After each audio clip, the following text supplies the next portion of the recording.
In 2010, Don Alejo fiercely defended his ranch against cartel forces. In Allende Nuevo Leon, a town in northern Mexico.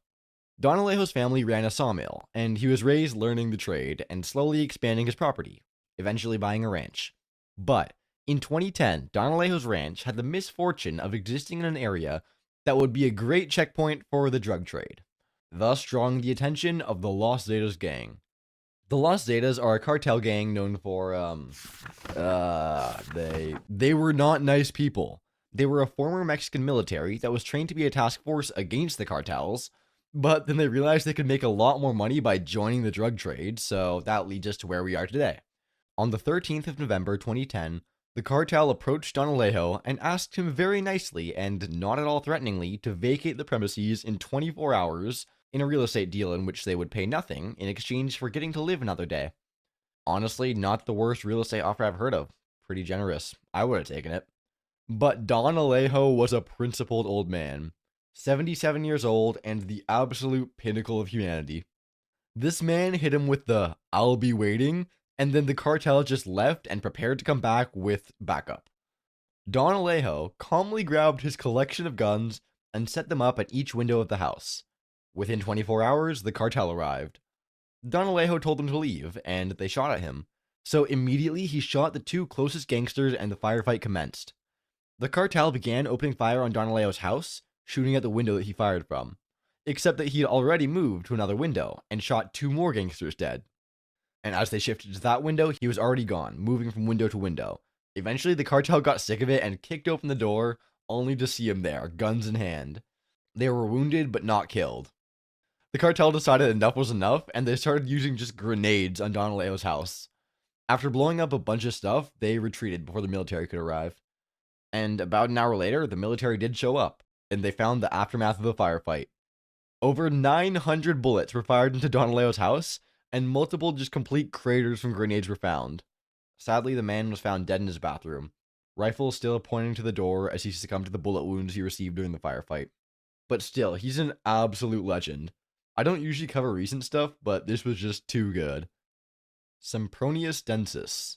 The story of Sempronius Densus is less a story about him and more a story about Rome during a period of time in which Rome was at its most Roman, if you get what I mean. It was the year 69 AD. This wasn't just funny due to the number, but also that Rome decided to go through 4 emperors in a single year: Galba, Otho, Vitellius, and Vespasian. To begin with, I think it's safe to say that most people probably have a grasp of how Nero was as an emperor. He was psychotic and unhinged, he did some weird stuff involved killing his wife and replacing her with a dude that looked like her, and that's just one of the many, many stories of Nero's unhingedness. I could go through tons of stories about Nero, but all you really need to know is that he was hated by most of Rome by the time he was dethroned. And the first person to take his place was a silly little guy named Galba. Galba's first action as the self-proclaimed emperor was to march on Rome to claim his throne, as Galba was nowhere near Rome when Nero died. When Galba reached Rome, he had every soldier in the Roman garrison, unarmed or otherwise, killed, which immediately did not make him very popular. Otho, a governor at the time, who had sided with Galba, began to see that he was slowly losing favor by making more and more drastic mistakes.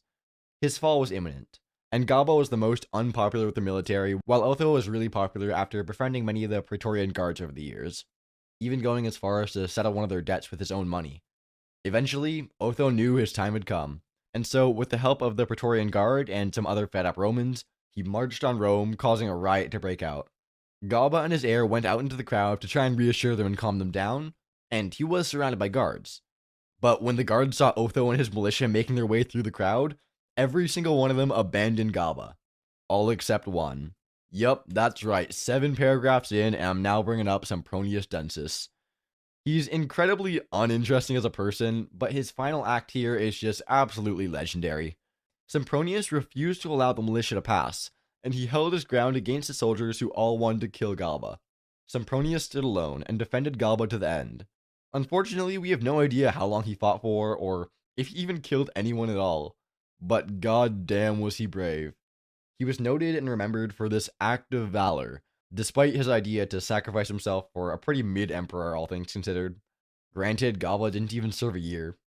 Pretty unfortunate, but hey, you gotta do what you gotta do. Okay, this next one is completely insane. We're talking about Vito Bertoldo. So this guy was a soldier in World War II. He was 25 when Pearl Harbor happened, and he decided to join the military despite his poor eyesight disqualifying him from the draft. His eyesight made him unable to be put into combat roles, but after requesting a transfer from his current job as a military police, he was given the role of a cook on the front lines in France. And while at a command post, he was volunteered as a guard. It was there when he noticed a group of Germans approaching off in the distance. And so he ran out into the streets with his gun and set himself up as the sole defensive line. For the next half a day, he stood fighting off the approach by himself while being shot at with everything from pistols to tanks.